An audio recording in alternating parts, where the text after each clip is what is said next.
Hi friends, I hope you have done your mains examinations well.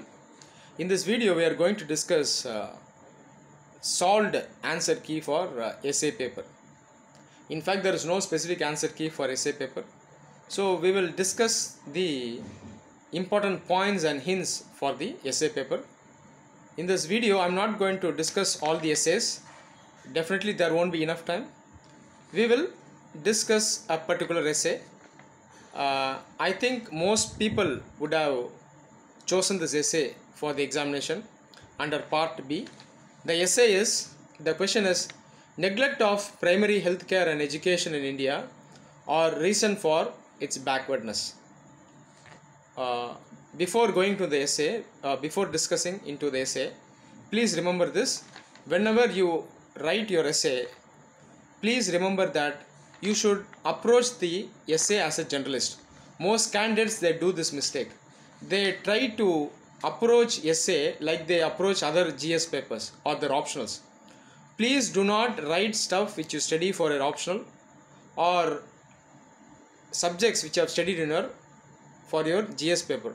You might have studied about economy, polity, constitution, geography and other stuff, but please do not stuff all these things into the essay paper. Please approach the essay paper like a generalist. Similarly, don't stuff the essay with a lot of government schemes. Generally people, they will stuff the essay with many government schemes, social welfare schemes, but this is not the approach for the essay paper. Please approach the essay as a generalist. In simple words, your essay should look like a newspaper editorial. You should discuss the question from multiple angles. You should discuss the pros and cons, and at the end it would be better if you give your own opinion. Okay, fine. Now let's go into the essay. This essay, my suggestion, you can start your introduction like this. So introduction of the essay, you can just start like this. Recently India launched the Chandrayaan mission to moon. So India has become a member of the elite club of countries which have undertaken missions like this. But at the same time, India is also one of the most poor countries of the world. Millions of people are suffering from poverty. Many people don't have access to primary education and health. The state of our government schools and hospitals are very sad. Is this the condition of a growing superpower? So you can start your essay like this. So you are expressing your so you're telling the examiner that you have understood the essay. So you can start your introduction like this, and then in the introduction you can state about the difference between growth and development.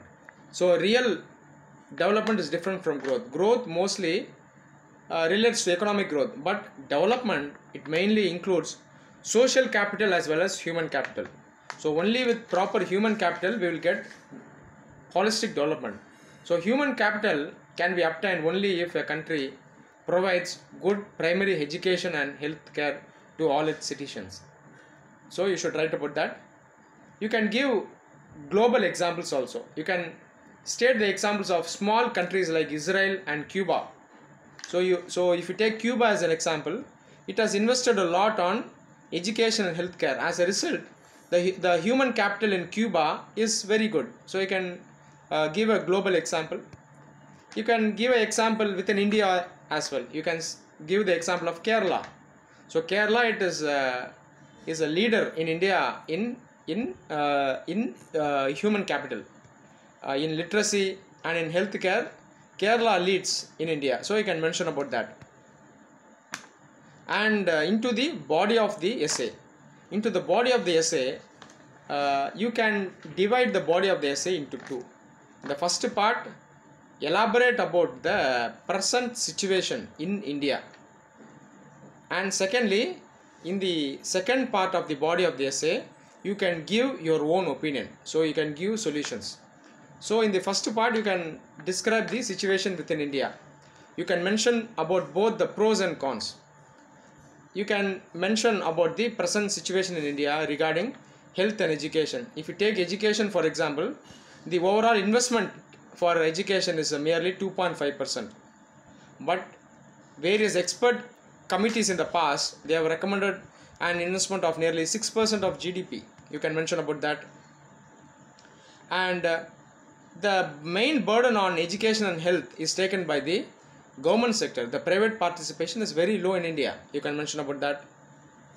And the government does not have all the revenue for spending in the on these social welfare schemes.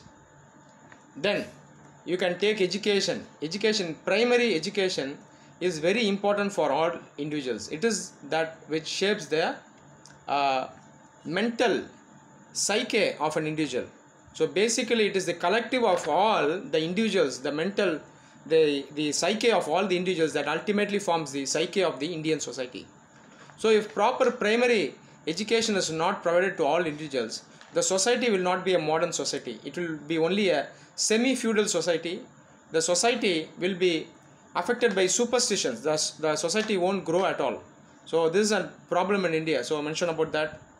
Similarly, the society without proper education will be full of chaos. It will be full of divisions. People will be divided on the basis of caste, religion, etc. So mention about that.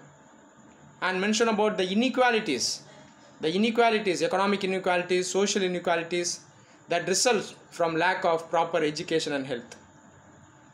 Don't forget to mention about women.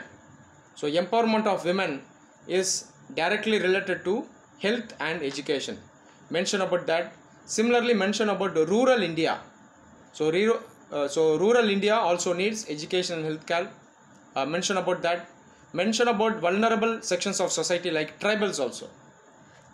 Then the second part, you can give your suggestions. Please don't fill the essay, stuff the essay with all the welfare schemes which you have studied.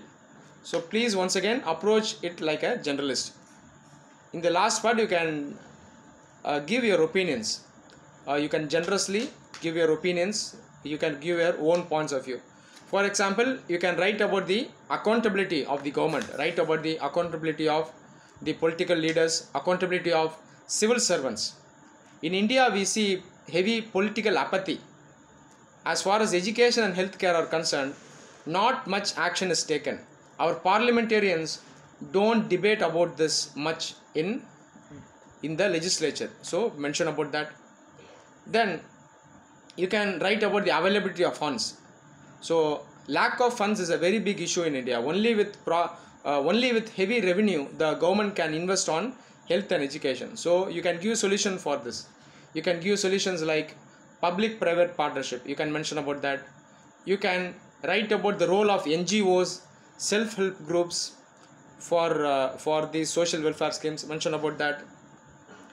Then write about the overall contribution of civil society, the contribution from me, the contribution from you, the contribution from each and every individual in India. So mention about that.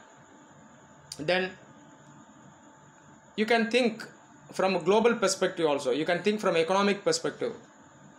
Investment on health and education can be done by retrieving black money. Billions of dollars of black money are stashed from India in abroad. So you can bring all this black money and we can invest in education and health. But that needs a very strong government. That needs strong political will. So mention about that. Then give some practical steps like strengthening Right to Education Act, strengthening the public health system. Please mention about that. Then you can write about specific vision and mission of our political leaders. You can write about Dr. Abdul Kalam sir. Mention about his Pura model, the suggestion which he gave. So Pura model basically speaks about taking development to villages. So he actually spoke about how education and healthcare can be taken to villages which are the heart of India. So you can mention about that. So you can write all your opinion at the end and then you can end your answer. Thank you.